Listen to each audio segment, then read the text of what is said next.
speaker for this segment, the Director of Foreign Policy Friends Committee of the National Legislation, Dr. Michael Shank.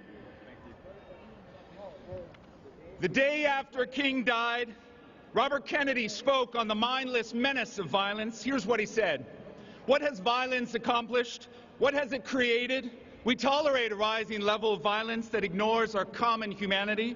We glorify killing on movie screens and call it entertainment. We make it easy for men to acquire weapons. We honor swagger and wielders of force. We excuse those who are willing to build their lives on the shattered dreams of others. But there is another kind of violence just as deadly. This is the violence of institutions, indifference, and inaction, said Bobby. President Kennedy was equally unequivocal. The pursuit of peace, Jack said, is not as dramatic as the pursuit of war, but we have no more urgent task. Not a Pax Americana enforced on the world by American weapons of war, but the kind of peace that makes life worth living. Too many of us think it's impossible, but that is a dangerous, defeatist belief, said the president. Dr. King called America the greatest purveyor of violence in the world today. He was right, and still is today.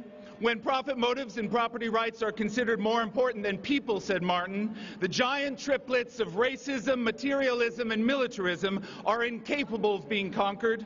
A true revolution of values will look uneasily on the glaring contrast of poverty and wealth. A true revelation will say of war, this way of settling differences is not just.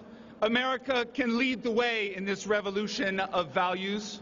We are called to speak for the voiceless, for victims of our nation, for those it calls enemy, for no document can make these humans any less our brothers.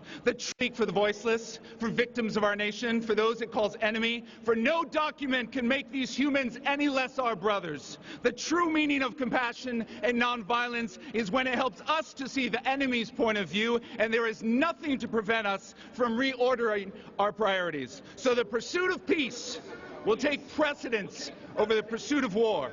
Let us now practice what RFK, JFK, and MLK